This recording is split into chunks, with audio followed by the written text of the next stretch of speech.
Hey, my name's Ian Begley. You're watching the NBA Exchange with Dexter Henry.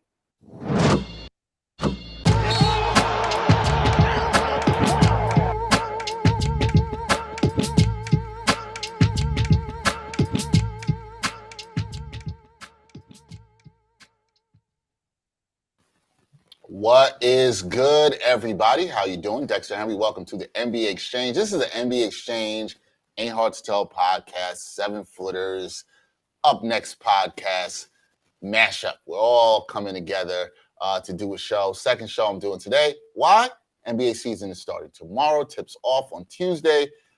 Everybody's excited about it. So I don't want to do this by myself because that would be boring. Nobody wants to hear me talk that much. So I got to bring in everybody who is here to join me. First up, my guy from the 7-footers podcast. Y'all know him. He also writes for True Hoop, great NBA writer. That is Jarod Hector. Jarod, what's going on, man? I'm good, man. NBA season's here. Excited.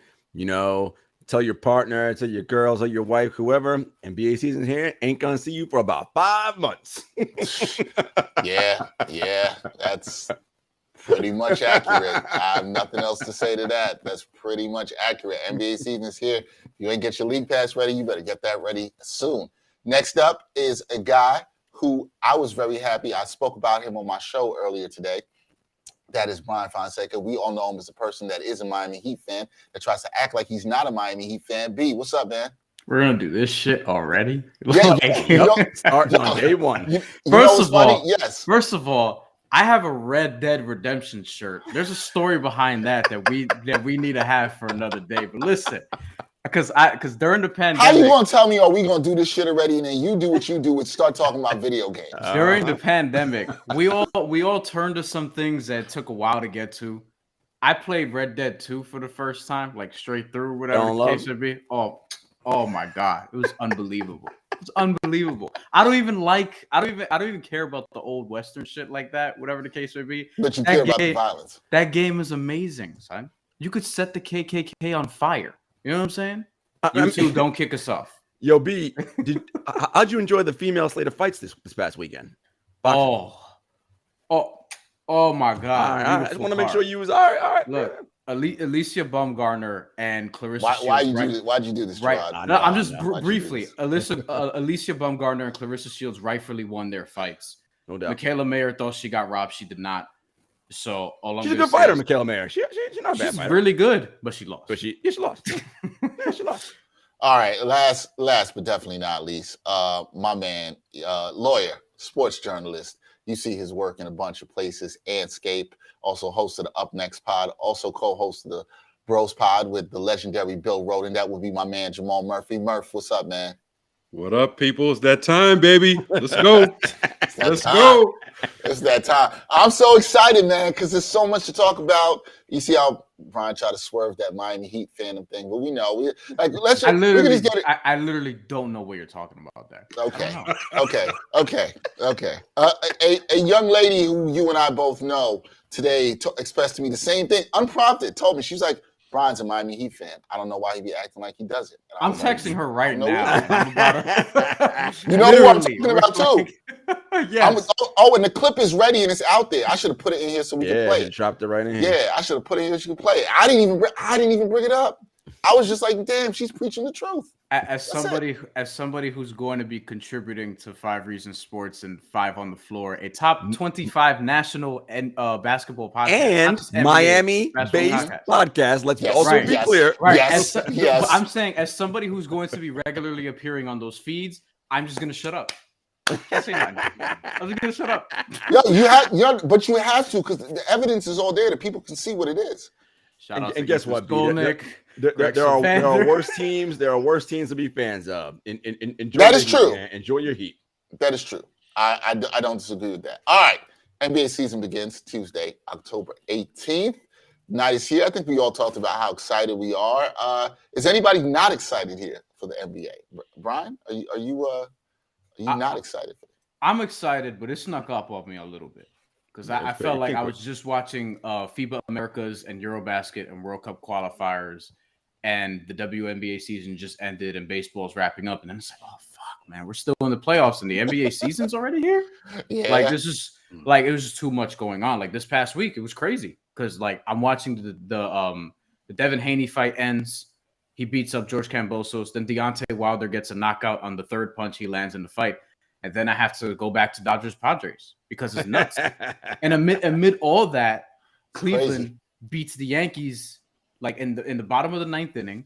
And if you're into college football, which I don't particularly partake in that, but if you're into college football, all day and night long, you know what I mean? And the next day you got NFL, obviously, and it's just crazy. Like October is one of the busiest and, in my opinion, one of the best sports months of the calendar. So if you're a sports junkie, this is your time, right? This is your time if you are a sports junkie or if you cover it like we do. Like, but it's also, I don't know about you guys, like, and Brian's the youngest of the four of us, but as you get older, and you guys, especially you, Murph, you and Dex, because you got kids, like you ain't watching sports like that like you used to when you was in your 20s, right? Like I can't be watching all these fights all night, all day college football Saturday, all day NFL on Sunday. Nah, right. That ain't how that works. I don't know. Speak for yourself. Murph said I'm still doing it. I haven't. Yeah. I don't know. I just convert my whole family. That's what happens. You know what? But you know what though? Asher was watching the fights with me. You know what I'm saying? Well, listen, it's always helpful when you get your significant other, your partner, whoever to watch with you. You know, but in college, girls knew that if they were watching sports late night, it was a wrap. You were the wrong person. But here's the thing: there has to be a trade-off. And the trade-off is this. Part of why my relationship works is because I don't care about football like that. So it's like I can miss an NFL Sunday. Right. If I was addicted to NFL Sunday, then I'm addicted. I hate to say it. I am. I'm trying to think of a I guess baseball season if the Mets aren't good. You know, that's the only thing. Murph, how you feeling, man? 101 wins, and we ain't. Don't get me started. Hold on. But I am happy. I'm happy that the Dodgers lost. It makes me feel a little better. No, first the Braves, then the Dodgers. Okay, fine. But I'm waiting on the Yankees to lose, and then for the Padres to beat the Phillies, and I'll be fine. Except here's the thing: who's gonna want to watch any of the rest of these games? Oh, right? Astros all day, baby. What you mean? Yeah, root for Astros, baby. That's the only team I got a rooting interest in and money on left. Dusty got to get one, man. He got to get one. You know what? Rooting for Dusty. Because the National League is a lose-lose. I mean, you'd rather the Padres, but like, I'm rooting for Padres. Astros. Check this real quick about the Padres, though. Y'all beat the Dodgers, and y'all playing the Narcos theme. Like, why the Mets in your head like that? That series already over. What you worried about the Mets for? Y'all playing Narcos theme? Wait, who's playing that? Phillies? The Padres in the stadium after the game. I'm like, see, y'all Mets been in y'all head. I didn't even know that. That's whack. Mets in y'all head. Wow, that's I didn't know that either. That's wild corny. Like how you gonna be trolling? Corny. How you trolling after you won? Right. Yeah. Wow. I thought Atlanta was the only corny team like that. No, they corny too. San Diego corny too. Well, you know what? If you're the Mets next year, you know what you should be doing. We're talking baseball here. You got to come for all of them. Mm-hmm. It's got to be the revenge tour. You got to come for all of them, man. Yeah, Steve Cohen, open up that checkbook, baby. You writing some big ass checks this off. I have no idea what the team's going to look like next year. They might have to do it without Jacob deGrom, but that's another story. Chill. We're gonna do that. All right, let's get into it because we are all excited about the NBA. All right, let's go back real quick to the offseason and look at things. Who won in the offseason? Like, who really had a good offseason that you think was like, damn, that was great? They really separated themselves from a lot of other people. Murph, who did you like in terms of offseason winners? Who did you like? Well, I'll start with the Nets. Okay, they had a great offseason. But yeah, because in terms of drama, yes, because dude didn't leave. Because KD stayed. That was great. He was supposed to leave. He was supposed to get traded. He ends up staying. That's a great offseason. You got to keep KD. How about that? Okay.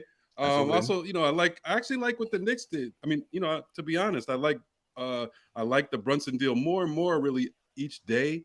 And when preseason starts, you just see what kind of player he is. We knew he was solid.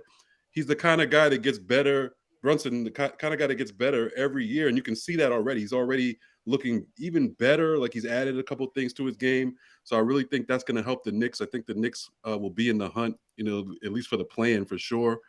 And Cleveland, I love the Donovan Mitchell deal there. So I definitely like what they did. I like those 4 pretty much all-star caliber players that they have in the starting lineup. So I'll go with those 3 teams. Those 3 teams. I mean, I can't disagree with you. You're right. It looked disastrous for the Nets, and then it turned out to be a win. Bryan, why did the Heat have the best offseason out of all the teams? They did not. A lot of their fans actually think they had one of the worst. I didn't think it was all that bad. Are you one of those fans? No, I mean, look, you lost PJ Tucker and you added Nikola Jovic, and ultimately that was it. So it is what it is. I think the team with the best offseason, or the one that got my attention the most, was Cleveland, just because of the Donovan Mitchell trade. We could start there. I mean, I think that they made a leap in the Eastern Conference. I don't know where they're going to finish. I have an idea, but we'll probably get to that later in the show. But I like their team very much because they have 4 all-star-ish caliber guys that aren't all going to be all-stars in the same season, whatever the case may be. Like Jared Allen's a fringe all-star, but he's still very good and was an all-star last year. Evan Mobley is going to become an all-star one day. I probably think he's a year away, not this season, but next season.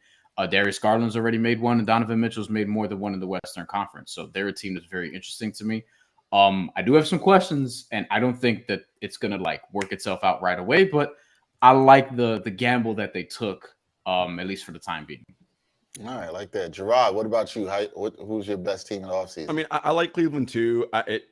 With Mobley, my fear is that with the injury, his development is going to get stunted a little bit. And that's the biggest thing. It's when you're injured, you don't get a chance to work on your game. You got to rehab, right? And for every player, it's important to work on your game in the offseason. But for young guys, especially, working on their game in the offseason is key. But I think they'll be fine. They're young. Everybody's on track. Teams that I thought were great, though, honestly, Dex, and didn't necessarily do free agency additions or trades. They just got healthy guys back. The Clippers, they're getting Kawhi and Paul George back healthy. I'm high on the Nuggets, getting Jamal Murray, my boy Michael Porter Jr. back. These teams that get star level players back in the fold, huge. Yeah, I'm going to steal a little bit of your thunder there and come back on that. I think it was a lot about the teams that got healthy. I'm going to add the Pelicans to that too. I know you and I, of course, Zion. Yeah, the Pelicans were high on that with Zion. Obviously, we need to see what Zion does and how he can stay healthy on the court. Stop it. But I think that's huge. I think that's huge for them to get him back. Because if you look at that team last year, they were on a 44, 45 win pace once they got CJ McCollum and add him to that. I like the way they're playing. I like Herb Jones. And I think another year of those guys, Jose Alvarado, who's definitely a Bryan Fonseca all-star, another year of those guys together, I think is going to bode well. So I like that. I'm also with Murph that, I actually liked what the Knicks did. And I think they saved themselves from themselves in not giving up too much for Mitchell. I would have liked Mitchell here, but I think now they have some roster continuity. I think Jalen Brunson's going to do a lot of good stuff for them. I think that's good. And, it's funny. I hadn't really thought about what Murph said with the Nets, but he's right. The winner of that offseason, the real MVP on that team is Joe Tsai. It's really Joe Tsai because he walked up in there and was like, you ain't going nowhere. You know what time it is. And Kevin Durant stayed there. And now we're going to see y'all boy Hotep Handles probably going to have one of the best seasons that he's had in 3 to 4 years. I mean, he got to because he's going paid. to be available. Yeah, if he wants to get paid. So I think those are some interesting teams there that did good. We had somebody. How about one I forgot was Atlanta. I do like the DeJounte Murray. I think a lot of people question that a little bit. I'm sus on that. A lot of people are a little suspect on it, but I'm not really anymore. I mean, I know preseason doesn't mean anything, but I watched a few of their preseason games. He's just better than you think he is. DeJounte ain't who I'm worried about. DeJounte's good. Yeah, I'm worried about Trey when he doesn't have the ball. That's what I'm worried about. See, Trey can score. He doesn't have to be on the ball, and they have good chemistry. They like each other, so I don't think Trey will mind as much as people think. So I do think that they'll be. I think they're going to be formidable with that backcourt. I'm intrigued to see how they play off each other. That's something I'm really, really intrigued to see. We already had a comment. We didn't even get to award picking. Somebody already is like Benedict Mathurin for Rookie of the Year. High on Mathurin. That's a sleeper pick, though. Me too, Jarod. High on Mathurin. I ain't saying he's winning Rookie of the Year. I'm just saying I'm real high on dude. So am I. I'm very high. So Larry James, we one of my appreciate favorite you checking players in college this past year. I do like it. I do like that. I do think that's a good pick if you're putting down some money. All right. But this offseason was not without drama, though, right? We had drama with the Nets. We had drama with the Warriors. We had drama with the Suns. And we cannot forget the drama that came out with the Celtics that some of us still don't know what's going on, but it's rather interesting. So And the Hornets. all four of those teams are what people consider contenders. Will the drama impact these teams as contenders? Jarod, I'll start with you first. I do, not necessarily for the reasons that everybody thinks, but also I just think the league is better overall. I don't know if there's going to be, like last year, the Suns won 64 games and the Grizzlies won 57. I don't think any team is winning those many games this year. Like, I just think everybody's too good. Like, you have those nights where you'd be like, all right, we got Cleveland, Indiana, Orlando, Detroit. That's 4-0. Not this year, friends. You ain't going 4-0 through that clip this year. In the West, all right, OKC maybe, but like, Houston's going to be springy. All right, San Antonio, you might get them, but Sacramento's going to be all right. Like, I just think it's going to be harder to pull away and separate and win 60 or 58, 59 plus games. So I think that's going to make it hard. So if you're a team already that you got some internal stuff going on, like Phoenix, like Boston, like Golden State, like Brooklyn, anything goes haywire and you go on a 4 or 5 game losing streak, it ain't going to be too good. You'll find yourself like 1 minute you're in second place. Next thing you know, you're in a play-in. It's going to be wild. Well, that's interesting, too, because when you look at a lot of the Vegas over-under odds, and nobody's higher than 54. So that kind of reflects a lot of what you're saying there, too, Jarod. Like, even Vegas doesn't think that, teams are going to be winning 60 games. And it's really tough. I don't think this year there's a lot of teams you're like, damn, I'm definitely going to bang them over 55 wins to get that. I'm not sure. Murph, do you think the drama surrounding some of these teams are going to affect their seasons in a major way? Yeah, I think it has to. I mean, we don't know in what way it affects, each team, but these were like real. It was real drama this off season. I mean, the Nets, we got to figure out what's going on there. I'm still suspect on whether KD is going to be happy and for how long, and how fast the Nets get out of the gate. I think will have a lot to do with that. The Suns, they're not getting along. A team that doesn't get along usually doesn't do well. And Chris Paul's getting older. Ayton wants more of a role, so we'll see how that goes. Plus, just like Jarod said, the league is better now, so the Suns really can't afford to be, not to be on the same page, as they were in the last couple of seasons. So, and the Celtics, I mean, they have a 34-year-old coach who's never been a head coach before. Even though I like Mazzulla. I remember him from college days at West Virginia, tough point guard, very heady. So I'm sure he knows what he's doing. I'm sure he's ahead of his time as far as age goes. But, that's a lot to ask for a new coach to come in there. And remember, they were only on top for 1 year, the Celtics. They made the finals that 1 year. Can they keep that together with a new coach? It's going to be tough to ask. So I think without a doubt, all that drama is going to play some kind of role. It's just a question of, how many of those 4 teams it affects. Yeah, it's going to be interesting to see. Brian, you remember when everybody thought the Heat had the drama before the playoffs? When Jimmy Butler and Eric Spoelstra got into it, and now the Heat was just looking at everybody this offseason like, what drama? We don't do that. You know what I mean? It's crazy. How did you feel about the drama this offseason that was away from your Miami Heat? Well, to that point, amongst these 4 teams, the Warriors I'm not so concerned about because I feel like there's an easy solution that we all know what it's eventually going to be. And if trade Draymond, and if he gets out of hand, I feel like they're just going to deal with it. Like, I have faith in, to use the word, culture and what they've built, that it's not going to derail their season. The Celtics I'm not as worried about, although I do think that, it's going to be tough to replicate what they did last year, but they also started last year very poorly and then had one of the best turnarounds over the last few years or so. They have a different head coach now. We'll see how that goes, but I'm not particularly as worried about them. The Suns and the Nets, however, I mean, with the Nets, it's the same old shit for me. So, we'll see what happens. They have a lot of moving parts, and I think Steve Nash is actually a candidate for first coach fired this year. I think that can happen if they get off to a lukewarm start because their expectations are obviously so high. Really championship or bust. Kyrie's in a contract year. Like, this can get messy for a bunch of different reasons that aren't basketball related. And then when you get to the basketball side, you have your 3 best players with checkered injury histories. Kevin Durant, not so much except for recently. So that's going to be interesting because then you have to look at, how guys are going to miss games because of that too. So we'll see what happens. And then really with Phoenix, I think they're going to take a step back. because even just for basketball reasons, Chris Paul is in year 18 and is 5'11", and I just think that at some point he's gonna have a hamstring problem, and then we'll see games of like 8-6 and 11-4 and shit like that, and it's gonna get really weird. They didn't extend Cam Johnson today, which is very interesting. Yep, so the Suns are doing, the Suns are just trying to save money for whatever. DeAndre Ayton, I mean, that whole ordeal, like, I just think they're going to take a step back. And I actually think because the West is good and so tight that there's a possibility they could even slip into the play-in, because there are a bunch of good teams in the West now that are healthy for the time being. Yeah, I thought it was hilarious, and I was chuckling in my head. He said for basketball reasons, and then followed it up by saying Chris Paul. I don't even think you caught yourself doing that, but that was pretty good. You know, David Stern, for basketball reasons, Chris Paul. I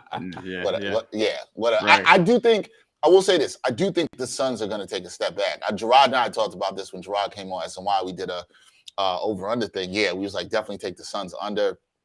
I think the Suns there's a lot of issues there with chemistry that I don't think Chris Paul could fix. DeAndre and Monty aren't even speaking. Like, what are we doing? How's that gonna work? Jay Crowder is not even on the team right now. I wasn't high on the Suns when they were good, so I don't know. Murph, this is true though. This is true.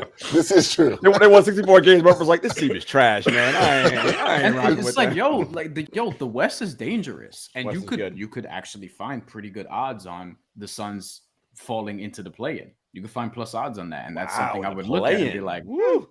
I think I did a rough draft of like of the order, and I think I had them as low as like 6 or something like that. That's what I'm saying. Like it can come really close, and then you're probably a Chris Paul injury away from it just happening. And right? especially if it's you're jumbled. Looking at, It's like Memphis, Minnesota, Golden State, Dallas. If Dallas, who I like, I think more than consensus this year. Which is actually surprising since people have been trying to give Luka the MVP for 3 seasons. If you're high on New Orleans, like Jamal and I am too. I'm high on. We're all high on the Pelicans. And the Clippers and Nuggets, obviously the Nuggets, the Nuggets they might get the first seed. You know, good, yeah. So, Clippers get the first seed if Kawhi and Paul George play 65 games. They get in the 1 seed. We're gonna get to the Clippers. We're gonna get to the Clippers later too. It's funny because Brian talking about, and then you also talked about this, Jarod, with how tight we think things will be, and I tend to agree with that. Right? All right. Well, then I feel like it's gonna be tougher to pick sleeper teams this year. Yeah. So who's a sleeper? Who is a sleeper? Who would we identify as a sleeper? Now, earlier when I had Chantel Shand on, she talked about betting on Portland to make the playoffs, which I thought was really interesting. That's a sleeper. And so I started. They're asleep. That's how. Yeah, they are asleep. That's how much of a sleeper that team is. Well, she thinks the Jeremy Grant addition there is going to make a huge impact, and there's some good value on them to make the playoffs. Sharp looks pretty good. But who looks good? Jaden Sharp. Oh, okay. I don't know if he's ready this year though. Yeah. Guy. But Portland could be an interesting sleeper team. The East is interesting because it's like, are you sleeping on? Could it be the Knicks, who I like over there 39.5? Who are? See, I see you thinking because it's so tight. So who are the sleeper teams? So when you say sleeper, what you mean? You mean beating their projection or trying to make the play-in? Because that's so beating their gotta be beating. I think beating your projection. So beating their projection. Yeah. I think Orlando could be better than what their numbers are. What's their over-under? Like 20 games, I think, something like that. I think Orlando's higher than that, but it's not much higher. 23, 24-ish. I think Orlando's going to be decent. Like they're going to be all right. Detroit, I think is going to be. Listen, like they might contend. They might contend for that 10 spot, 10-9. Detroit might mess around. And so you think Detroit's a shot for the play-in? They got a shot, and of course your Knicks got a shot too because they're going to compete hard. Like we'll get to the reasons why the Knicks need. Right. But in the East, that's who I'm looking at. All right, Murph, who you got? I mean, like you said, sleeper. It's tough to define. I don't know if you consider New Orleans a sleeper. It depends on how high you think they might go. I think a sleeper to make the top 4 maybe is New Orleans. So I think that's a team, of course, to look at. They have so much talent. They do. I think Sacramento is a sleeper to make the playoffs. They should be better. I think they'll be more disciplined with Mike Brown. They got a lot of talent. We'll see how that goes. I think the Knicks are a sleeper to maybe push into that, to to push for that top 6, but not make it. You know what I'm saying? Maybe be like 7 or 8. I think they could be a sleeper in that way. And then what was the last team? Oh, and Toronto, I think, is a sleeper to be higher. Toronto, like top 4. Yeah, could sneak into the top 4. When most people have them anywhere between like 5 and 8 or something like that. I think they can sneak in the top 4. Toronto. I like that. I like Toronto. And well, we also know, Murph, you were on the I told you so on Scotty Barnes. Train. I was looking at the preseason game the other day. 10 for 20. He's hitting some threes. He's pulling up. Listen, if he's doing that, next year he's gonna be hitting shots, baby. By next year he's gonna be a good shooter. But they said he was a 0 level scorer, though. They said he was a 0 level scorer. They said he had no scoring potential. What happened? I'm just saying. Come on, man. Now I'm like, yo, is you're referring to? Like 80% of the so-called critics. Yeah, bad critics, because the smart people were like, "Oh no, Scotty Barnes, we on that." Yeah. Brian, who do you have as a sleeper team? So I'm looking or at sleeper teams. I'm looking at the standings because in 5 reasons we had like a season preview. And I'm looking at teams that I have probably over their projections. I have New Orleans 5th in the Western Conference. I have them just outside of the top 4. Yeah, I agree. And that's a team that I think, and their over under is 45.5. I don't think it's a huge over, but I do think it's an over. Mm-hmm. I think they can win 48-ish games or something along those lines. It wouldn't surprise me. So long as guys stay healthy, not just Zion, but Brandon Ingram also, who's had his injury history last year. And in the East, I think Cleveland's kind of built for regular season wins. I think they could be one of these teams that wins like 50 games in the regular season and then loses in the first round of the playoffs. But I think they could be pretty good because I have them at 3rd in the East with 50 wins. But then I have them losing in the first round to the Raptors, to Murph's point. So, but I actually don't disagree with you there, Brian, because everybody remembers Cleveland was number 1 in defense in January until Jarrett Allen went down, and then once he went down, it was kind of Rap City for them. They were 3rd in the East, so that's not unrealistic. But I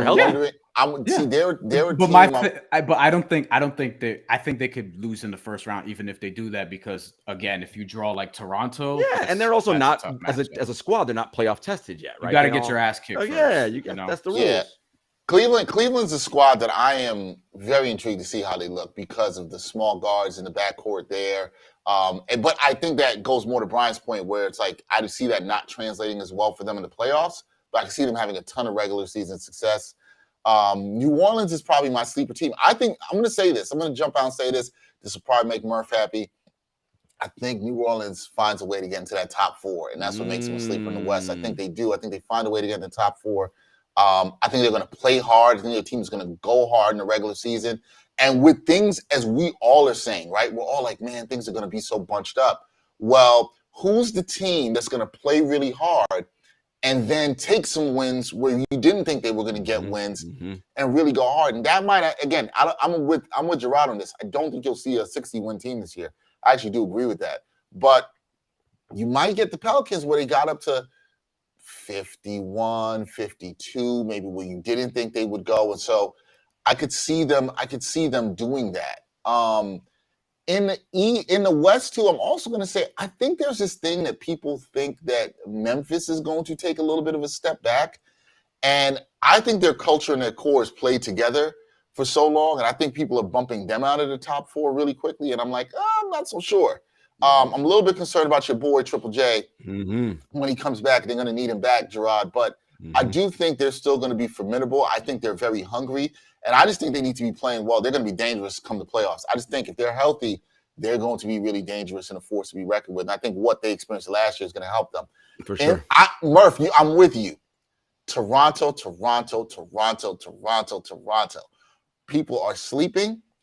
Jarod, I know you love this. I'm going to bring you up on the screen. You like how they're building the team. You like the length that they're showing. I'm on the Scotty Barnes train. Once Murph sold me, I was on it. And I think he's just getting better and scary. And I watched some of that, too, in the preseason with his ability to make shots from the outside. Now, if he can do that, man, you ain't got no answer with that length. You still got Siakam, who then could play off of him, who I really like. I like a lot of OG around there. OG. So, and these guys defend. So I like them. Wouldn't shock me because they're another team. They're kind of like the Pelicans in the East to me. I see them playing really hard. and really taking some games away from And that people. That's all they know. That's all they know. And they got Nick Nurse, who Nurse, he don't give boxing one, fine. He don't give a shit. I like how he coaches. He's not man. wedded to any. This is my system. We doing whatever. No. We doing whatever's gonna get us a win. What I hope for them is that, because somebody I'm really optimistic about, who, like, I don't know if he's even going to be in their rotation yet, is Delano Banton. I want to see if he can actually become their backup point guard instead of Malachi Flynn, and then I'll feel even better. Anybody is better than Malachi Flynn as your backup point guard. And Delano Banton, like, he's one of these dudes that's like 6'8", 6'9", and could legitimately run point as he did in college. So I would want to see if that happens. Much to Brian's chagrin, Toronto Raptors are my ideal kind of team. Get rid of all short people. I want everybody 6'8" and taller on that team. Well, they have Fred VanVleet. We got to figure out a way to get rid of that dude. But, wow. He's one of the 2-3 most important players. You know what I'm saying? Yeah. So. And the last thing for me is, I think the Knicks are gonna shock some people. Not a major shock, folks. Calm down, Knicks fans. I'm not saying they're gonna win 48 games, but I think they're gonna beat their projection. I think they're gonna be right there on the edge of 6-7 come the end of the season. I really do. I think they're going to play hard. I think what matters for the Knicks that I think people underrate when it comes to sports is continuity, right? A lot of guys have played together. This is year 3 under Tibbs. Now, Tibbs got to get it done and lean more into the young guys or he's going to get the boot. But I think they have a good bench. Depth is their strength, and Brunson's the key. And I think that's going to put them fighting for like that 6-7 spot. I think the Knicks are going to be tough. To your point, you said lean into the younger. Those guys aren't that young anymore. So maybe that's true. So so he gonna trust him now. He gonna trust him. RJ's not young. These guys. Obi's Quick. Quickly's not young really anymore. These you've been in the league 3 years now. It's time to go. The Knicks, to me, when you draft someone third, which is where RJ Barrett was selected. At a minimum, you expect that person to make multiple All-Star teams, right? When you pick someone on third, that's kind of where you think they're going to be. Yeah, right? That's what you hope they're going to be, right? He got to do that now, right? Look, if the 3 ball ain't it, attack whatever it is, my guy. Figure it out. I need you to do that. And Tibbs, I don't give a shit what your stupid sheet that you say says, whatever. Let Obi play. That dude is so dynamic, man. Like, he could dunk on your head, shoot threes. Like, listen. NBA season's 82 fucking games. You need young, springy legs to win games. Play that dude, man.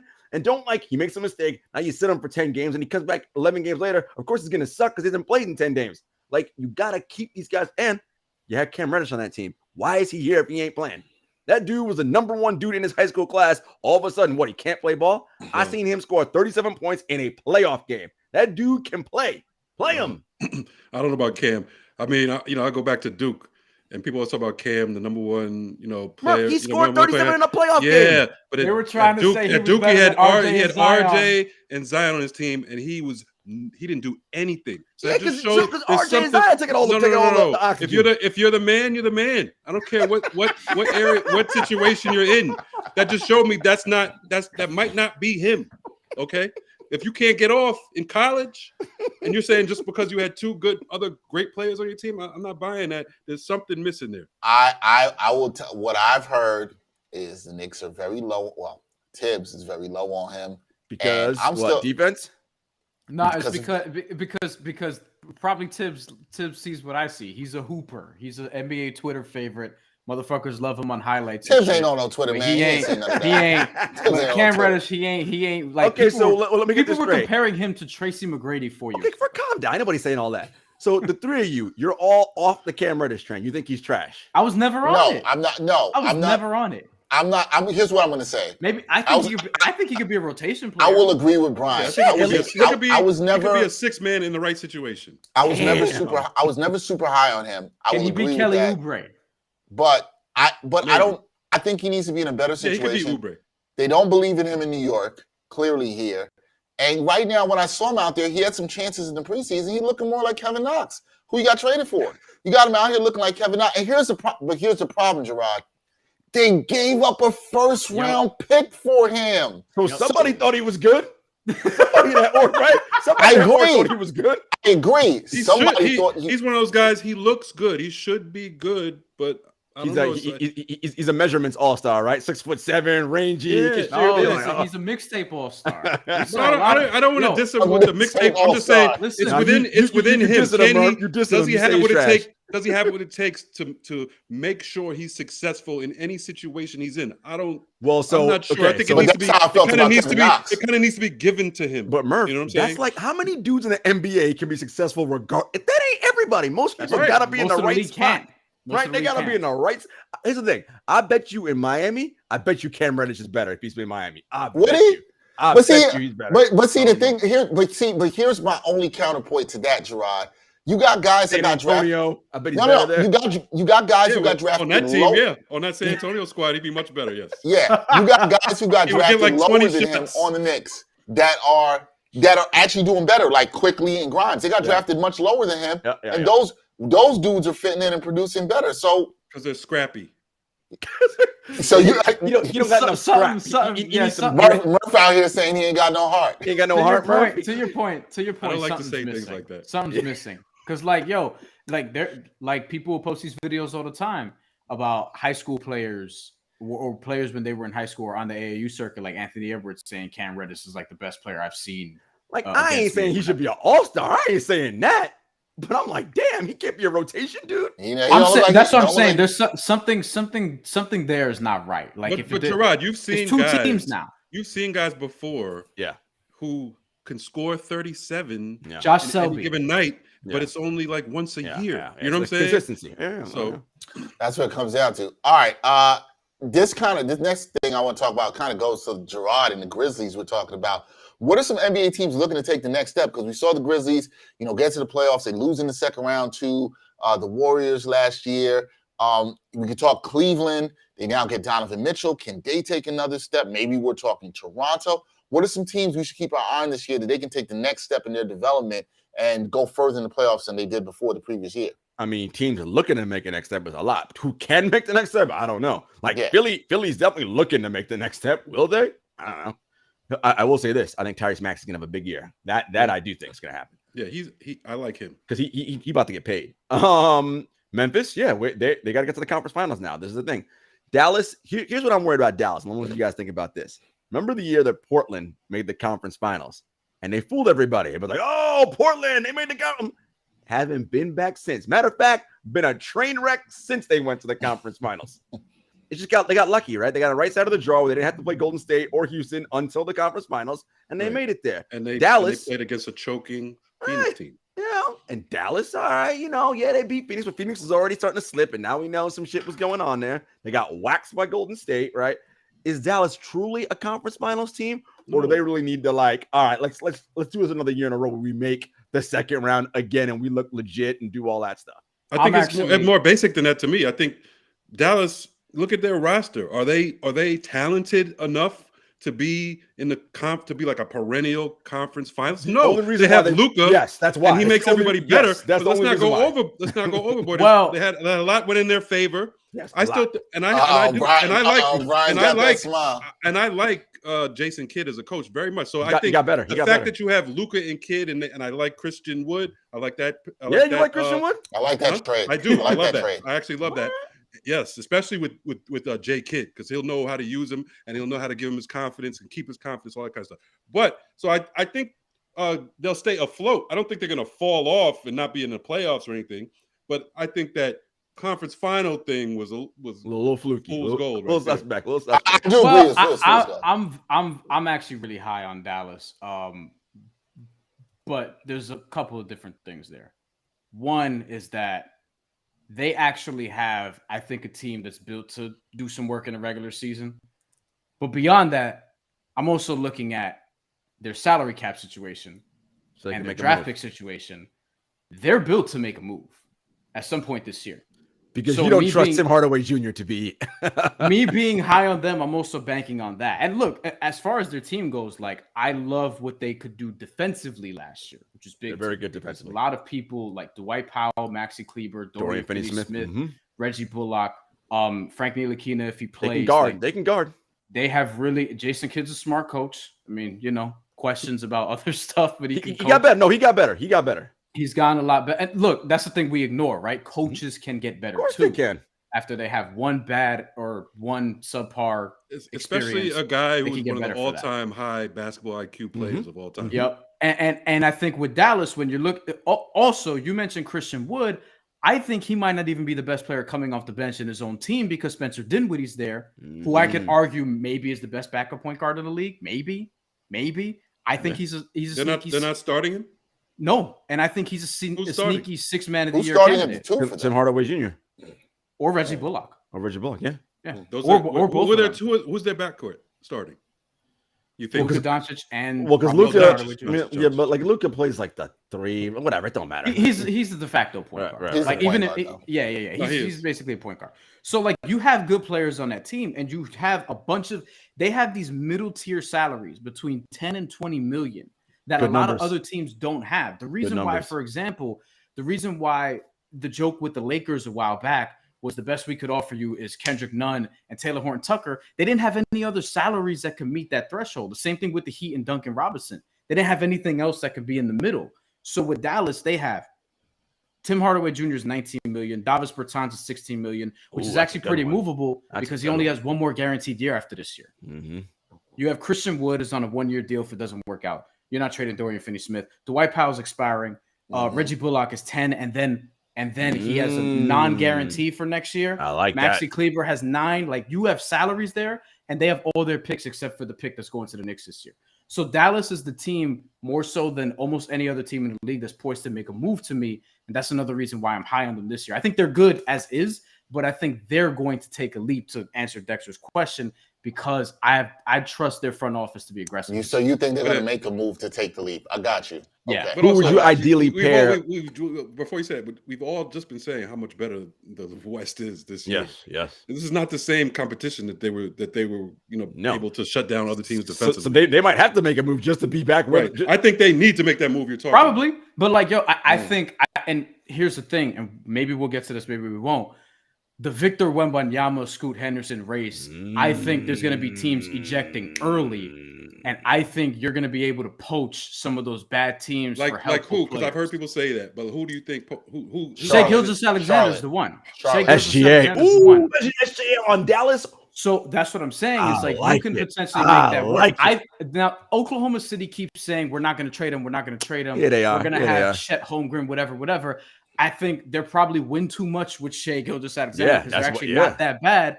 And she's an all-star. Look, I said this. Whoever's trading for Shai Gilgeous-Alexander, they're going to win Executive of the Year this year because you got to give up a lot. He's on the first year of a 5-year contract or 4-year contract, whatever it is. So what? In this league, none of that shit matters. That's why I do it. That's but exactly you're giving up a lot of picks and a lot of. That's what I do. Dallas is built to do that. And if you have Luka, SGA with Dorian Finney-Smith and some of their interior guys, I like it. That's the team that I'm looking for to try to post. Shai Gilgeous-Alexander, somebody like that. I do agree, Brian. I do think there will be teams dropping out early for the Victor Wembanyama sweepstakes. All it's going to take is somebody's going to get off to like a 3-13 start and they'll be like, time to start faking these injuries. Keep your eyes on Charlotte for that. I'm telling you. Charlotte, Indiana. They're going to be in that sweepstakes whether they want to or not. I mean, Charlotte's going to be bad. But here's the thing. They shouldn't be that bad with Clifford coach and everything, but LaMelo Ball is hurt right now. They fired a better coach. And they got no bridges. Fired a better coach than Steve Clifford. Yeah. I mean, Clifford, and LaMelo Ball play hard. LaMelo, he has his guys playing hard, but LaMelo Ball is hurt to start the season. They can get off to a start. The loss of Miles Bridges is going to be huge, right? We know that. He's not going to be back there. I can see that team. A lot of people have them at the end of the play-in, but they might be closer to the lottery. James Bouknight just got arrested. Really? Did he? So that's it. Yeah, he got arrested last night or whatever the case. Yo, what do you guys think potentially because SGA, all right, if Detroit's like, yo, man, we're playing better than we thought. And you say, all right, we'll give you Jaden Ivey because SGA takes that spot now with Cade. Now you have an SGA Cade backcourt. Tell me you don't like that as a backcourt. That's size. I like it for OKC also. And you put Ivy down there with all them with Chet and Victor and whoever the hell, and they could just do that. Josh Giddey, and they could, have their fun doing all that. But I kind of, and Jalen Duren stays up here with Detroit, and you got Sadiq, and I kind of listen that could bump Detroit into like, we for real now. I think Detroit's good. Shai Gilgeous-Alexander should be the biggest name traded this season. I think Shai's. he might not be No, is anybody buying stock in the Timberwolves is taking the next step with the addition of Rudy Gobert? Brian, I'm not. No. It's tough. It's just tough in the Western Conference. And one thing that did concern me was Karl Anthony Towns right before the season. Yeah. Well, he concerns me plenty. One was the question about, like, okay, so Rudy Gobert is going to be in the paint now, so Cat is going to be chasing around versatile fours, and being put in mismatches, like, and then Rudy Gobert is going to have to overcommit, and then we'll see what happens there, right, defensively. And then also you have, like, D'Angelo Russell's not necessarily a lockdown defender. Anthony Edwards, he has the tools, but I wouldn't call him a plus defender yet. He's not there yet. They traded some of their good defenders to make the trade happen. They got rid of McDaniels to make this trade happen, and I thought that or Vanderbilt. Oh no, it was Vanderbilt. It was Jarod Vanderbilt. So I think that with Minnesota, like, I think they'll be a little bit better functionally, but I think it's going to be tough for them to make a leap because the West is so good. And Karl Anthony Towns, before the season, going back to this, he said that he got sick and lost a bunch of weight. And I'm like, you're not going to put that back on, like, during the season. That's hard to do during the NBA season. That's good for him, though, to be rangy to guard those fours. I do think more teams, a la Cleveland, can play two bigs. Like, there's this thing now. Everybody got to go small. You got to go small. Yo, how about you force teams to match you? Now I'm going two bigs. Good luck grabbing any boards or attacking the paint. Like, you ain't getting right. Like, teams that really can go too big and their bigs are a little bit more versatile, you can do stuff. I'm very curious to see what a Towns Rudy Gobert duo looks like. I am worried about Karl because he had that infection and lost the weight, as Brian mentioned. So, how is he coming back on with his conditioning? Not the weight so much. I'm more worried about his conditioning. Can you run up and down the floor and do your thing? And, listen, we clown Karl because he talks funny and all that other shit. But, he was all NBA last year. Like, the dude is good. Like, let me tell you something, Jarod. That talking funny matters. I'm just half joking. But, no, I mean, I don't think they're gonna be trash. I don't think they'll be trash. I think they'll be in the middle of the pack West, which is good. Funny matters, which is good. But I just don't trust Karl Anthony Towns. I mean, look at his playoff stats. That tells you a lot, man. Yep. He is in a big game. And there are sometimes big games in a regular season, especially with how many good teams are in the West. I just can't trust that he's going to lead like an elite team. I just can't see it. Well, so I don't think they'll be bad, but I don't see them making a step. The Wolves don't think he's a leader either. They think Ant's going to be that guy. So, right. So maybe if you make Karl your number 2 option, okay. But I think that's maybe a year away. Yeah. You think Ant's a year away from being like the guy? Yeah, I think I think that team is more built for 2024 than Ant might get too gassed this year. If you like, he might get a little too, right. Little too and full then of himself. By next year, maybe they look to deal Cat. You never know. Yeah, you never know. All right, well, if the too big experiment doesn't work, I mean, well, then you still have Gobert, you still have Ant, and you get somebody, and you get a lot for Cat. Maybe you get a lot. Maybe somebody trade. You gotta get so. You'll get stuff. Think about it. You put him in the right role. Think about right. Like look how Andrew Wiggins has resuscitated his career. Right, he's an overqualified 3rd option now. Right, or 4th option. Right, it's like it can work. It can work. Speaking of the Golden State Warriors and Andrew Wiggins, can they repeat as champions? Anybody here like the Warriors to repeat as champions? The culture's there, as Brian mentioned earlier, so of course they can do it. I worry about the Jordan Poole, Draymond Green situation.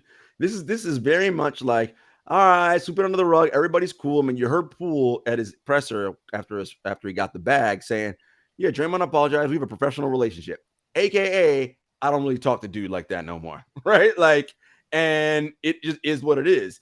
And the question is, Draymond is still critical to them winning a championship this year. He's still important for them to win a title this season. As we saw, they were the number 1 defense in the NBA in defensive estimated plus minus. He goes down, they fell to 10th. Okay. He is critical. And on offense, he's not a vacuum, right? He moves the ball well, gets everybody where they belong. I think Draymond matters. But if the kids, and James Wiseman has been looking great this preseason, if Wiseman, Looney, Kuminga, all those guys start to curve up, and that's what the Warriors are looking at, they're going to be like, you know what, Draymond, we gonna get you out of here, and we're gonna roll the dice with what we got. But I think he's critical for them to win a title this year. And if he's not right and they're not right, it ain't gonna happen. Yeah. Could they win it? To me, could they win the title? Sure, they could absolutely win the title. I do worry about the chemistry and culture. I mean, even Steve Kerr said this is the biggest crisis that he's ever had to manage in his time as Warriors coach. And I mean, like, let's just be real here. How many people in their workplace can come back from another man punching them in the face and having to work with that man every day? Not many. Sure, everybody can do that. If you can do that good, I might not be able. I probably wouldn't. And by the way, kudos to Jordan Poole if he because it seems like he's like, I'm good. Like I can deal with that. And, I mean, he knew I'm getting the bag to give him the extra $10 million because of the punch. They're like, all right, man, we'll give you extra 10 because of that. Maybe he's been punched in the face before. He talks a lot, so who knows? Yo, maybe he has. He's like, yo, this is nothing. This happened to me before I eat those. It's fine. I'm just trying to think of everything. You got a strong chin. Brian would know about this. Milwaukee. Milwaukee. Who has a strong chin? Jordan Poole. He's from Milwaukee, I'm saying. He kind of crumpled. Whoa. To be fair, not in the same weight class. Yeah, Draymond's 6'7", like 200 and like, I don't know, 60 pounds or some shit. Like, he did. I don't care what people say. He did sneak him because, let's talk about that, right? Because, Jax, we had this conversation, right? Yep. I get what everybody's saying. I feel like, and to be very clear, not a fighter. Lover, not a fighter. However, if some dude came into my face, right, and I pushed him to get out of my face, I would expect physical retaliation after that. I would be ready for that, regardless. You're from the tri-state area, Jarod. I don't know. I mean, it's a teammate who he might have had interactions like that before. Where Draymond here's my whole thing about this, and never right? did that. Like, who knows? Draymond's a special case because he's kicked somebody in the nuts in the finals and got suspended for Game 7. Like, he's a special kind of hothead. My whole thing is this: like, yo, I don't want to relitigate this whole thing, but my whole point and like the commentary around it is like, one, I don't like that people are just finding excuses like, all right, Draymond punched him in the face. Like, we don't have to defend him. Assault. Like a lot of people are finding excuses like, oh, Jordan Poole should have been ready. Like, that's the first reaction. I'm like, yo, Draymond punched him in the face. That's one. Two, people are saying Jordan Poole should have expected a punch back.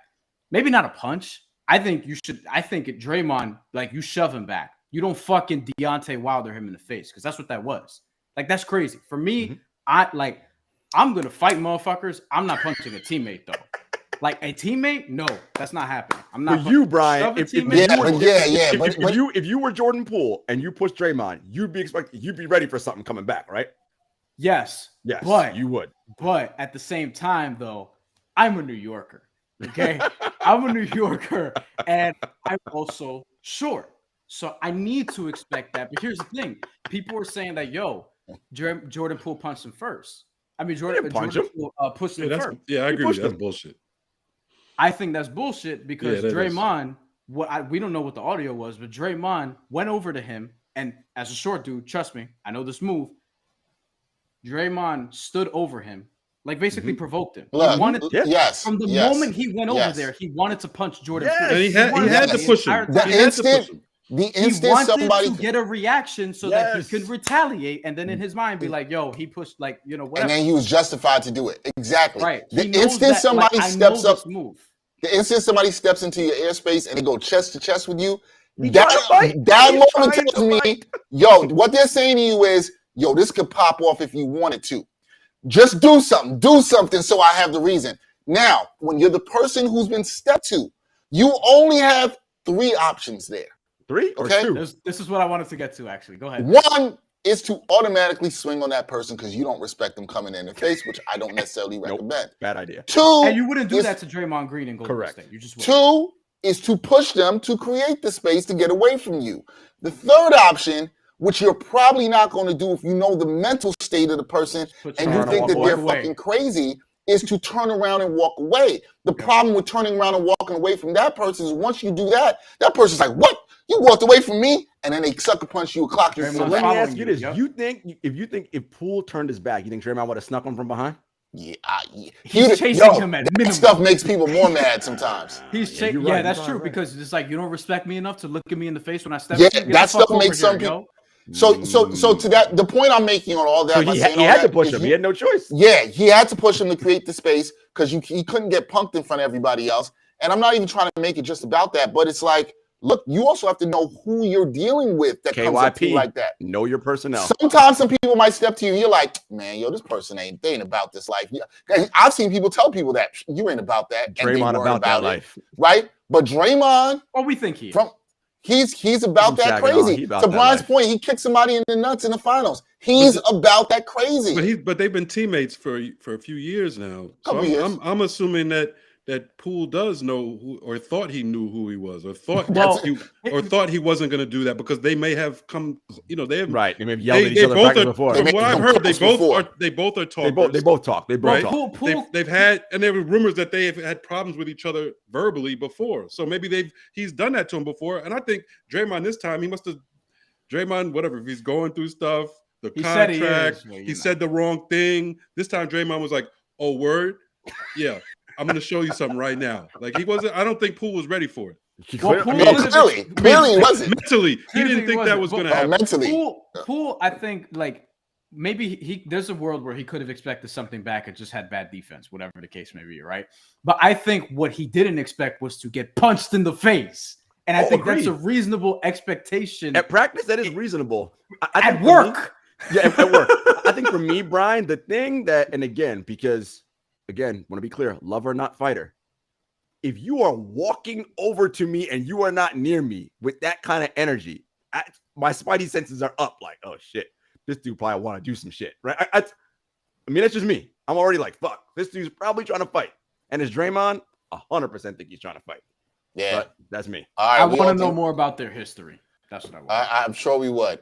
We got to move on because we have spent way too much time talking about breaking down the fight, which made Brian happy. Felt like we were talking UFC. I do want to say it was weak of the NBA not to step in and suspend them. It's ridiculous. Yeah, if that would have happened in-house, why? If that would have happened in a game, it's the same thing. It was broadcast. People saw it. Why would they penalize that in the game? It's because it came out. If it didn't, that's what I mean. The fact that it came out, the NBA should have stepped in and suspended them. Otherwise, it's a joke. It's a complete joke. It's almost like what the NFL did with Tua. They didn't step in and prevent him from playing or discipline Miami for trying to get over. Same thing. These leagues. I mean, they have that out. We're going to leave it to the team. That's ridiculous. You're the league. The larger point about this, though, is the culture of sport, right? It is this macho machismo, right? Like the things that go on in sport locker rooms don't go on inside your workplace. Ain't nobody coming over to your desk at your cubicle and just dropping you in the face. That's not. So why are they fining Anthony Edwards for saying something anti? See, because that's the league talking about both sides of its mouth. Well, we can't have that because that looks politically bad. But this punching your teammate in the face, boys will be boys, whatever. But if it happens in a game, it's 10-game suspension. Because then all the fans see it on TV, and the fans saw this. I agree. I'm not saying you're wrong. I just think that again, the morality of a sport culture is just different than, and I'm not saying it should be. It's just what we've allowed since the beginning of time. It should be more police. You should have the expectation of when I go to work, and that's what practice is, work. I should not fear getting punched in the face. Right. Like that should be a thing. But hey, can I say sports? If Draymond was new media, he would have podcasted about it. I'm sure new media, the same as the old media, baby. I'm sure he wanted to podcast about it. I'm confident of that, actually. Clippers, they're supposed to give us the inside, the shit that we don't know, man, the shit that we can't get to on our own. You know why he ain't talking? Because we're just making shit up. Because he cost himself some money. That's why he said. He saw that Poole extension. He was like, he crying at home. He's like, oh man, I fucked up. Yep. Are the Clippers legitimate title contenders? Real quick, are the Clippers legitimate title contenders, or the Clippers, or like are the Clippers going to clip? No. If George and Kawhi play 65 games, yes. Murph. I say yes. They could clip, but I'll say yes. Yes, Murph. We know they can clip. We know that for sure. Brian, if mostly healthy, I don't think I'm not expecting them to have like the first seed or anything like that. I could see them being the 4th seed and then rested for the playoffs and then playing whoever they play. I can see that. I also have faith in Tyronn Lue. They have so much talent. They're so deep in the coaching. They're very deep. I love their depth. The best team in the Eastern Conference and the best team in the Western Conference is Brian, Miami. Now, for the regular season or just the entire year? You think this is the best team in the conference right now as we're about to start, the best roster. You think they could win the East or win the West? Who you got?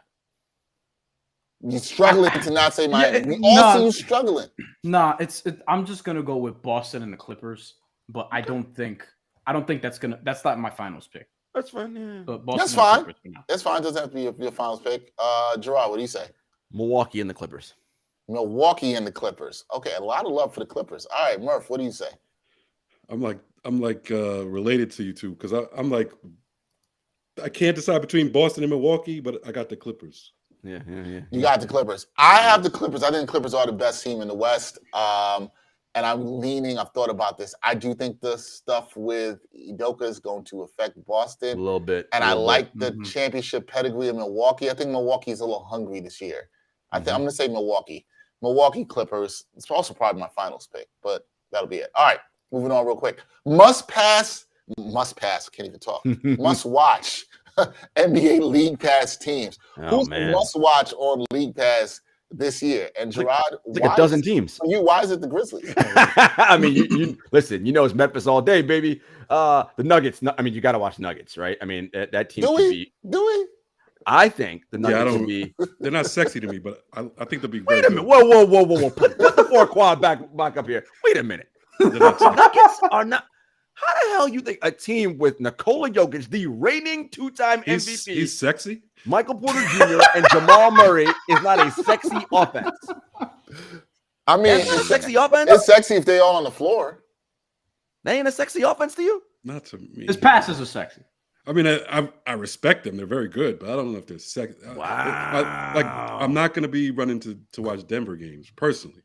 Okay. I'm with Jarod on this. I'm very curious about. I also look. They have Kentavious Caldwell-Pope. Yes, and Bruce Aaron Brown. Gordon also. Like they have a beautiful starting lineup. And they also you'll love this. Did you hear what Bruce Brown said when the media asked him a question today? They were like, "Oh, Bruce, how's practice going? Blah blah whatever. Like, how's it guarding Jamal Murray? I don't guard Murray. I guard MPJ." They were like, "Oh, why? Because he talked too much. So I gotta stick him."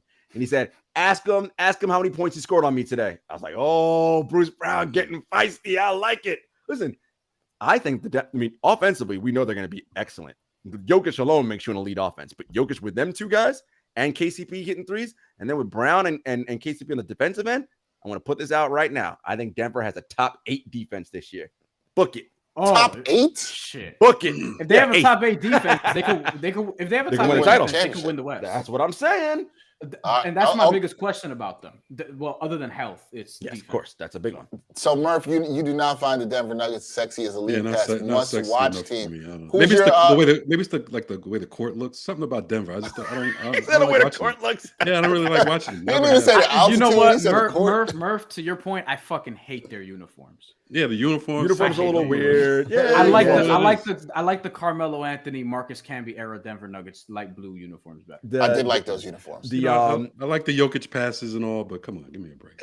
So who's your must-watch league pass team, Murph? Pelicans. Well, of course the Pelicans. There we go. Pelicans, gotta watch that. That's must-see TV. Detroit, I think, is gonna be nice. One of my teams. I gotta watch Cleveland. I want to watch them a lot.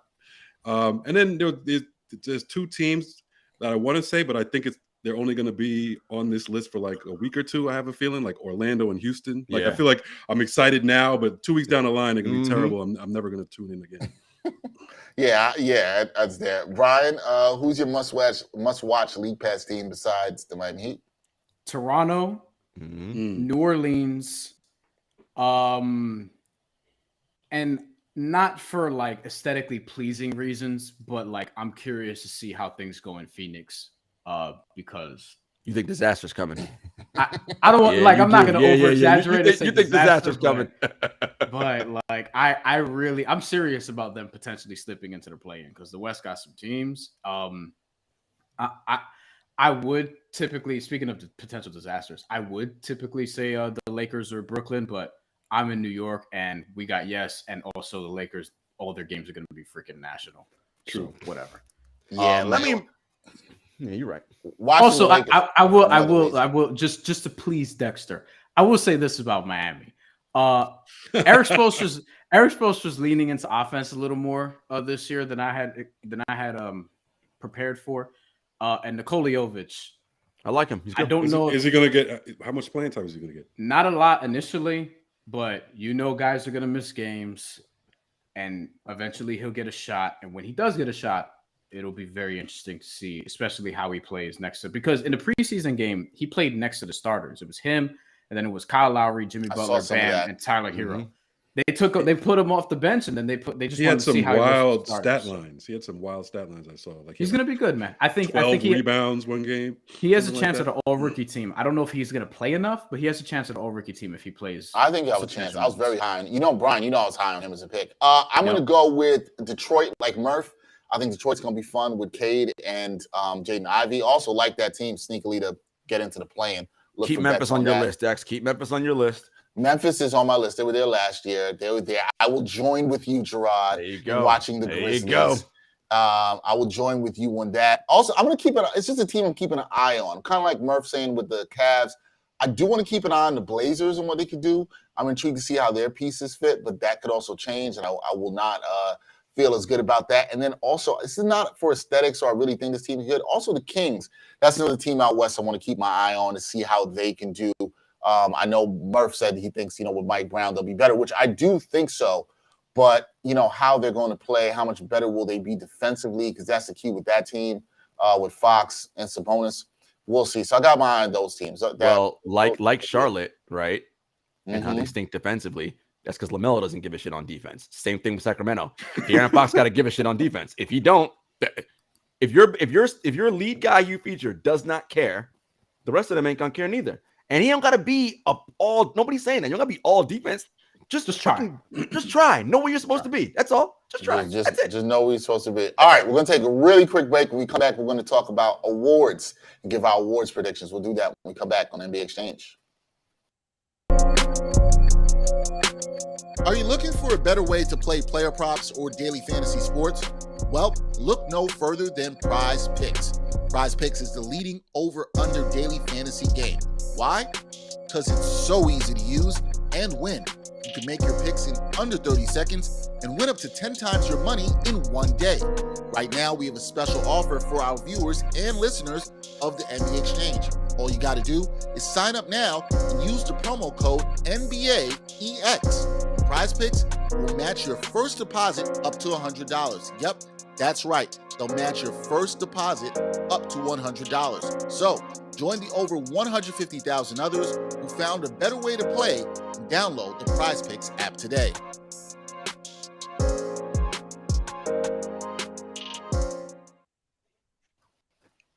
All right, we're back. We're going to talk a little bit about award predictions. We're going to go through this really quick. We'll start off with NBA MVP. Favorite again. Brian mentioned this for the third year in a row, I believe. One of the top guys is Luka Doncic. He still hasn't done it.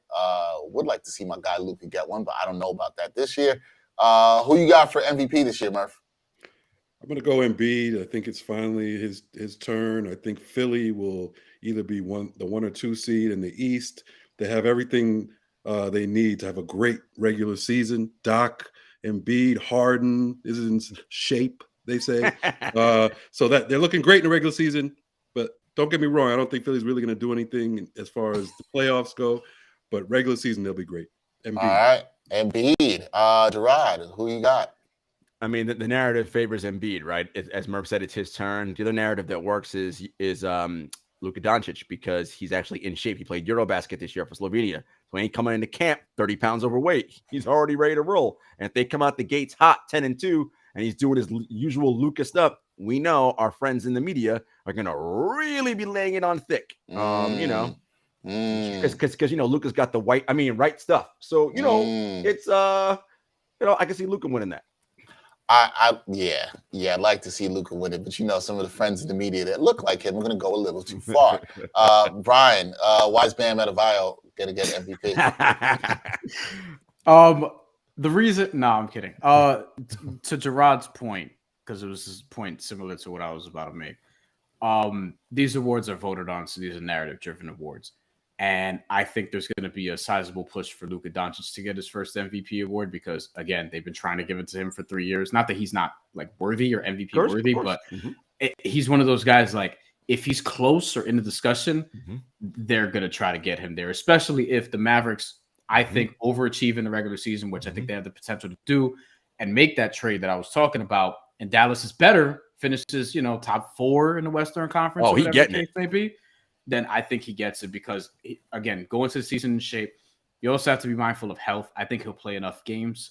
Maybe Eurobasket sets him back for a week or two in terms of health at some point in the year. But as long as he plays like 65 plus games, I think they'll try to get it to him. So Luka Doncic. All right, listen, I'd like to see Luka get it. I'm a Luka fan, but we love Luka. I want to be clear. I'm not. It's just I'm a big Luka fan. But I'm gonna give a guy. I think he's going to have a really big year because I just like this guy's motor. But here's what concerns me: his health. And Brian might know where I'm going with this, but I'm going with Ja Morant, man. I think Ja Morant. I can see that. Especially if he has a team. Not where I thought you were going. No, that's not where you thought you were going. Yeah, especially if the team plays well without Triple J and they get off to a really good start. That's going to be huge. They have to. Yep. Which I could see happening because I'm very much into the core and the culture there. I think it's possible. The only thing that concerns me is health. He seems like he's due to miss time. So we'll see. But that's somebody else to keep an eye on. Otherwise, I think Embiid's a good safe pick, and I think Doncic is a really safe pick if his team gets off to a good start as well too. So we're at the stage where MVP now, where there's 3 guys who like LeBron and Steph and KD in their primes. You're like, all right, these guys are in MVP talks every year. Only injury is going to keep them out. And it's Luka, Giannis, and Embiid, right? Like every year, you're like, all right, these are and Jokic. Jokic now. And Jokic, of course. These are the MVP candidates, right? Now, Jokic already won 2 in a row. They ain't gonna let him win 3 in a row. Like the only way he wins 3 in a row is if the Nuggets win 65 games, and he's even statistically even crazier than he was last year, right? That's the only way he wins 3 in a row. Last person to win 3 in a row, of course, Murph's favorite player ever, Larry Bird. But I think that was bogus. But we ain't got time for that. So anyway, moving on. Get ready, because if Luka wins this year, he's gonna run off. They're gonna run off like 3 in a row. Watch. I mean, they might. You're right. They might. Dex, I thought you were gonna go. I thought you were getting ready to say Giannis. Because I think people are sleeping on him too. I think I think Giannis could be like, hey, people sleeping on me. I'm back. I'm MVP. I can do it again. I do think the Bucks are going to be really focused, especially once they get healthy. Once Middleton is back. Yeah. I thought you were going Giannis because you said that you think the Bucks are going to have. They're going to have. I don't know. I think season's the right term. I said I think they'll have a focused season. I think they'll be focused. And the thing that only worries me about the Bucks is health, and I feel like. Giannis is good though. You don't get no major injuries. He's fine. Yet. Oh, I mean. But people are due when they're due. He played Eurobasket. We'll see. I hope I'm more concerned about the health of Middleton. Guys, here's the thing. Everybody gets hurt now. Everybody misses time. And I don't know if it's too much playing basketball when they're younger age. It is. Whatever the case may be. But Giannis hasn't happened to him yet. Jokic hasn't happened to him yet. And there are some dudes where I look I'm trying to project standings or whatever the case may be. I'm taking injuries into account because some people are like, if everyone's healthy, this is what's going to happen. Never been a season in my life where everyone's healthy. So never happens. To kind of factor in injuries. And Brian, you're right about Eurobasket. The guys that played Eurobasket, keep an eye on them because that's a lot. It happened with the Olympics the year before, right? Jarod. Yeah, happened with the Olympics the year before. It's a good point. If on those teams, I'm starting those guys off a little. Maybe I'm ramping them up minutes wise, a little slower to start the season. Yep. To see that. All right, defensive and Middleton's out for the first month of the year, so that too. That's what concerns me a little bit for the Bucks, but they just need him at the end. They're low key pretty thin too, in terms of their depth. So they they were talking about could they trade for Jordan Clarkson, and I'm I don't think that solves their problems necessarily. That ain't true. Yeah, they don't need to do that. But Utah will be selling more. Defensive player of the year. Who's your pick for this, Murph? Who you got? I'm gonna go Bam. I think it's his time. People are yelling, screaming. He deserves it. I think he does deserve it. I think he'll finally get it this year. Wow, you just made Brian happy. Brian, please tell us why you agree with Murph. That's all we need. Do I even need to say? Yeah, I mean, you don't really need to. I probably don't. So what I'm gonna do is I'm gonna post the video that I recorded tomorrow about my favorite award choice in terms of betting. at some point, just before the NBA season in terms of betting odds. I was looking at awards and which award actually has like the most value in terms of betting, and Bam for Defensive Player of the Year. Bam for Defensive Player of the Year might be my pick. What's his odds right now? What's he getting? Plus like 650. Oh, that's 700, something like that. And look, and again, narrative-based awards. 700. I think there could be some Rudy Gobert fatigue. Maybe not because he's on a new team, but I think there could be. Mm-hmm. And I think you have to get close and then eventually get it. Marcus Smart's not winning another Defensive Player of the Year. I don't think that's going to happen. Robert Williams is going to be too hurt. I think it's Bam's time because him and Rudy Gobert are the only two players to finish top 5 in Defensive Player of the Year the last 3 seasons, back to back to back.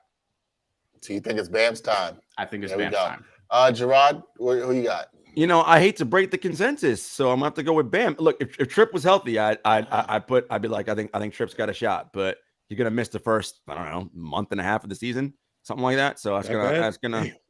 I mean, first of all, they said he could be back in November or January. I'm like, right? What kind of time frame is that? Like that's what happened to December, yo? Yeah, I mean, like.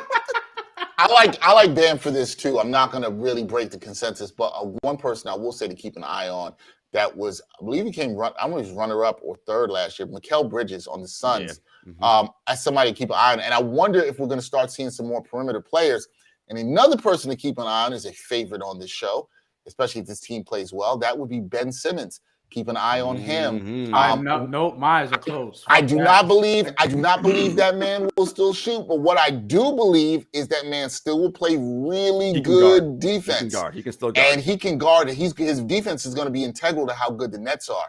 So don't sleep on Ben Simmons, man. I know I'm not the biggest fan of him, but I'm not going to sleep on him. But the reality too there though, just to all being equal, give him time to ramp himself up. He hasn't played real basketball in 18 months. It's going to take some time for all that to get working. And reportedly had back issues, and you need your back to play great defense. Correct. That is true. No, not reportedly. He had surgery. That's a real thing. That's real. I just want to make sure I'm not sixth man of the year. Tyler Hero, Brian's boy, won it last year. He's starting this year. It's not happening. There's still odds for. He's like one of the favorites in terms of betting. I'm like, I saw that. He's coming. I saw that. So who do you have winning, Brian? Spencer Dinwiddie. Because like I think Christian Wood's getting a lot of love in Dallas, but Spencer Dinwiddie's gonna have the ball in his hands, coming off the bench. And when he's playing with Luka Doncic, like he's proved last year that he can play next to Luka Doncic and finish games, whatever the case may be. Like I think he could potentially have some big games, and I think it's an ideal role for him. So I'm rolling with Spencer Dinwiddie as sort of a low-key 6th man of the year guy because I didn't really know who else to pick. I mean, Jordan Poole's getting a lot of love, but I'm like maybe he starts enough games over the course of the year. I'm not sure. So Spencer Dinwiddie for me. I like that pick. I don't mind that pick. Jarod, who you got? I actually do like Poole because I don't think he'll start too many games to count, and he'll lead bench guys in scoring. I mean, he's going to shoot like 46% from 3 and something ridiculous, and do his thing. He'll close a lot of games too. Also, keep me on Norman Powell. We talked about how deep the Clippers are, man. Like Powell. Like, what is Powell like? I mean, yeah, 6th man, but like, is he like the 8th best person on the Clippers? That team is so deep, man. Like, watch out for him. So, Poole, and if you want a little more value, I like Norman Powell. I like Powell. All right, Murph, who you got? I do like Powell. That's another good one with Dinwiddie, people to think about. Murph, who you like? I'm going to go Christian Wood. I think, like I said, I like his fit in Dallas with Luka. He can shoot. He can rebound. He can catch the lob. All that stuff. I think, he's a double-double waiting to happen. So I think he puts up big numbers in that 6-man role. And to be noted about Christian Wood, it is a contract year. You know how that can go. So I like a lot of the motivation fans. The contract year.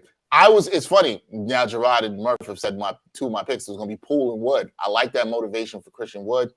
I like Jordan Poole. I think he'll relax once he has a contract. He's had playoff experience. I like it. But I really do like Brian's Spencer Dinwiddie pick. I can see that too. So a lot of good picks there. All right, Rookie of the Year. Murph, we'll start with you since you are a resident college basketball expert. Who you like for Rookie of the Year? I'm going to go Keegan Murray. I like that. He's just the most ready guy. He's a little, he's not a one and done. He had a couple years of college under his belt. Very good athlete. Very fundamentally sound. He's already, he's putting up numbers. He put up numbers in summer league. He put up numbers again in preseason. So he's ready to go. So I think he's the most ready, and he'll get it. All right, Keegan Murray. Who you got? You nodding your head? Do you agree, Jarod? Yeah, I don't disagree. I to Murph's point, like he is the most ready, like summer league and preseason. He looks like a guy who's already made to be in the league 15 years and score like 18 and 8 and what. Like he looks like he's ready, man. Like his upside may not be as high as some other guys in the draft, but on day one he gonna roll out. Yeah, that's 18, and that might be good enough. All right, who you got, Brian? It's probably gonna be Paolo Banchero. I think he's better than I expected so far from what I've seen, but I'm not sleeping on Jaden Ivey at all. I still think that because I'm pretty high on Detroit challenging for that play-in, Jarod, to your point earlier. I don't think they're gonna quite get there unless Chicago's the team. Like we're talking about teams taking a step back. Chicago's the team that I think that the Lonzo Ball injury hurts. They could potentially fall out of the play-in entirely. I don't think DeMar DeRozan, he's really good. I don't think he's going to do that again. And we'll see what happens health-wise with Zach LaVine because he struggled with like his knee on again, off again. But Jaden Ivey, I think with Detroit, they're a team that could potentially benefit from that. One, they're in the same division, but two, I think they could challenge for the play-in. And if they're better than people think, Jaden Ivey's going to get some love. I worry about his efficiency, but I think he's potentially like going to be a star. And he's going to be terrible efficiency, but who cares? Yeah, but Rookie of the Year kind of doesn't matter. That don't matter. It's probably going to be Paolo Banchero, but I think Jaden Ivey is another one to keep your eye on. Paolo Banchero, I think, will be the front runner. I like him, but also, we said it before earlier. I like Benedict Mathurin a lot in the Pacers, and here's a couple reasons why. It's not just one, he played well in summer league. He's looked pretty good in the preseason, but also I think at some point, Halliburton's going to be the focus of that team, who I'm actually really high on. I liked Halliburton. I wanted the Knicks to take him. They did not. But I think Halliburton's going to be good. But they're another team that what it's going to be. I think you're going to trade Miles Turner, trade Buddy Hield. They're going to be high in the Wembanyama sweepstakes. And at some point, you might look up late in the year and see how, Mathurin giving people buckets because he's out there by himself and he's got to take 18 to 20 shots a game. Doesn't mean he's going to be crazy efficient, but I think he's going to have that. And I think he profiles as a really good scorer. So I like Mathurin as a sleeper pick, but I think Banchero would probably be my first pick overall for Rookie of the Year. All right. Most improved player. I always feel like this one's tough. I don't know where, it's like, who do you think is going to really take their game to another level and step up? Brian, I'll start with you. Most improved player. People are going to be trying to give it to Anthony Edwards. People are going to be trying to give it to RJ Barrett. And Brian hates that stuff. Yeah, I just don't think if you're a top 5 pick, I just don't, because last year they gave it to John Moran. He didn't even want that shit. Right. He gave it to Desmond Main, who I thought was Desmond Main probably should have won it. Yeah, like he was somebody who I had in the top 3. So Keldon Johnson for me is somebody I'm keeping my eye on. The Spurs are going to suck, but for most improved player, it doesn't always matter. Jeremy Grant, for whatever reason, almost beat Julius Randle a couple years ago for the award. So it doesn't always go to a player on a good team. So Keldon Johnson, I think, is going to have a big statistical jump. Olympian, former gold medalist. I think some of that experience is going to translate, and the ball is going to be in his hands a lot. I've reached for him in one of my fantasy drafts, and I drafted him earlier than I probably should have because I think he's going to have a big season. So Keldon Johnson from the Spurs. Keldon Johnson, I like that pick. Who you got, Murph? Most improved player. It's tough, like you said. At first, I was thinking I might go Markkanen in Utah because I thought he might put up some big numbers, but then I'm gonna go. Trade him. I'm going to go with, and Brian, you messed my head up there too, because you're right. They usually give it to somebody who you shouldn't really even get it because we knew they were good. But I'm hoping they go back to old school and really give it to most improved. I'm going to go Dosunmu from from the Bulls. Like you just mentioned, Lonzo Ball is not going to be there for at least an extended period of time. He's stepping in as the point guard. I think he shocks people at how good he is. He can do a lot of different things. So I think his stats will improve and he'll get it. He's also +1, but I think 10,000 or something. So wow, that'd be a good one. I like that. That's a good pick there. Jarod, who you got? Tyrese Maxey, Philadelphia 76ers. I think the 76ers are going to be very good in the regular season, as Murph said. I don't know what they're going to do in the playoffs. And I do think Maxey will be the second best player on the Philadelphia 76ers this year. Yes, better than James Harden. It will be Joel Embiid and Tyrese Maxey. I think Maxey is looking for a big time year. He's looking great in the preseason, shooting it well. He is like Jordan Poole, very similar. Super fast with the ball in his hand, can shoot the hell out of it. He don't play defense yet, but whatever. But like and he's looking for that payday. It's because I think it's next year, this offseason, when he's going to be eligible for an extension. Yep. About that time. I like that. I like this summer. Maxey's very high on my list, and I was debating between him and somebody else, but he's the pick. I think he's hungry. Not contract year, but close to extension eligible. So he saw what them guys got. He like, oh yeah. Yeah, and I think I like Maxey a lot to have a big year. And I do think by the end of the year, I think Jarod's right on that. We're all going to be like, oh, he's the second best player on that team. And if that happens for the Sixers, that's a really good thing for them. Despite their defensive limitations in the backcourt, it's a good thing. But I like Maxey. That'll be my pick there. Okay, our final prediction is the 2022-2023 NBA Finals champion will be the New York Knicks. Everybody else can go. What you got, Brian? The Dallas Mavericks.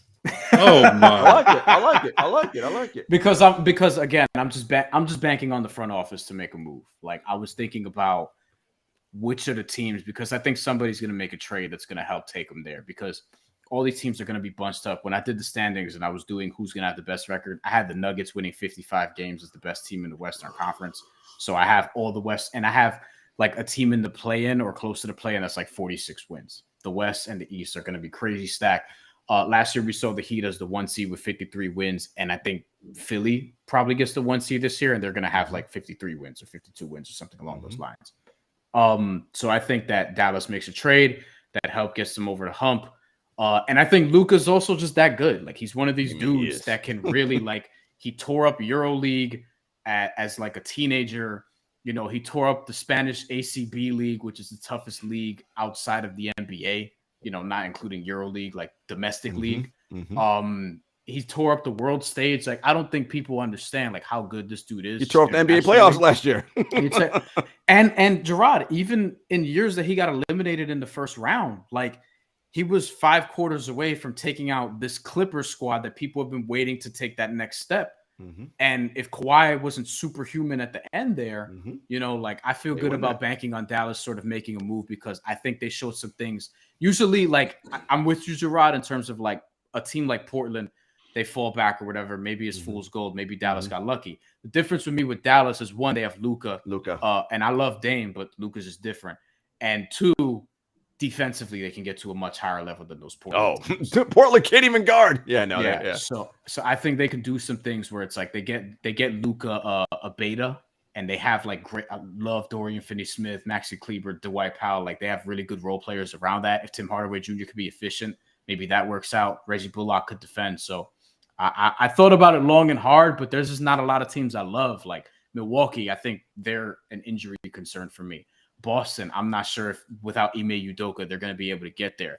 Miami, they're like they need to make a trade in order to like get to that point. I think they're going to compete better than people think, but I think they need a trade, and they're going to make one because Riley's almost 80. Philly, I don't trust their organization. Like I can go on down the list, and for me, it's like I just think Dallas is their time. So I actually like that pick. Like, look, in any playoff series, Luka legitimately can be like, I'm the best player on the floor against any team. It don't matter.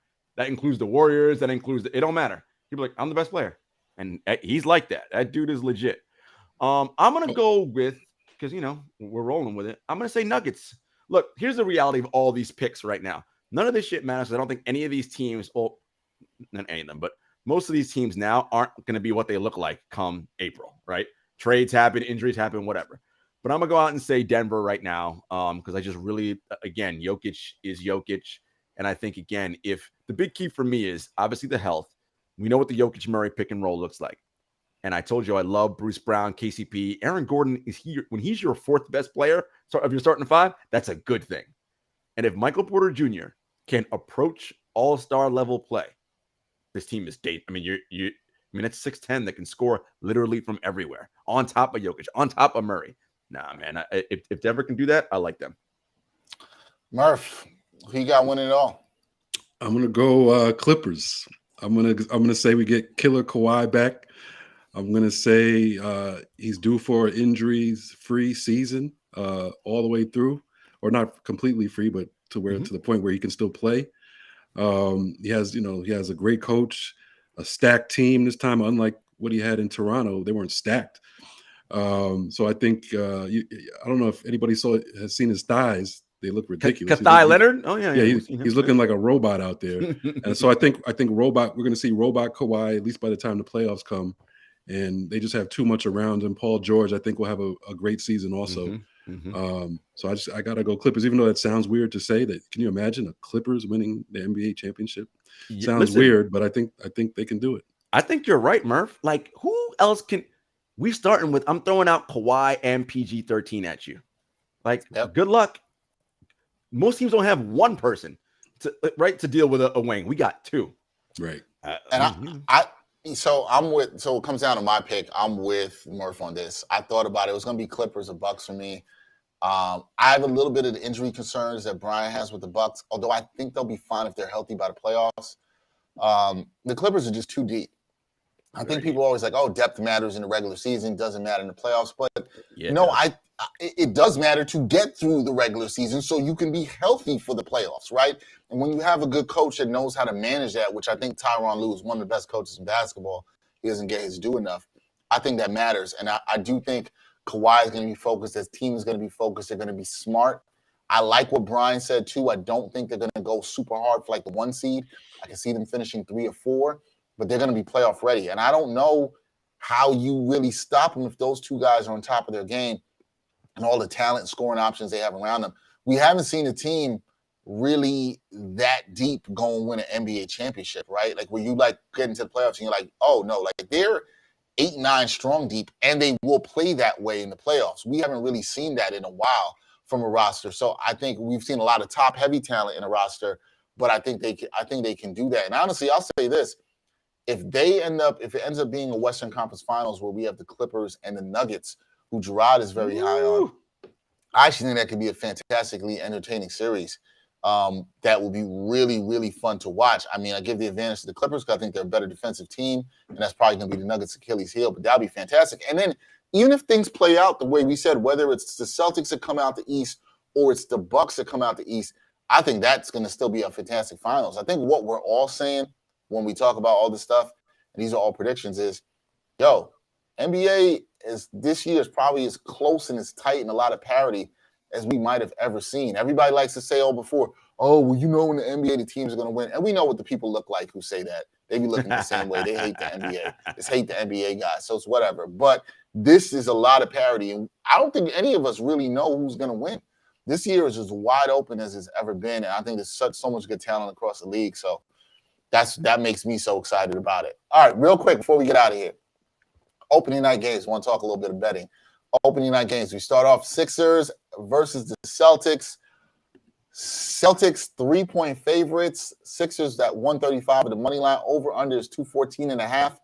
How is everybody betting on this one? I think the Celtics are home, right? That's why they're Celtics are home. Yep, home favorites.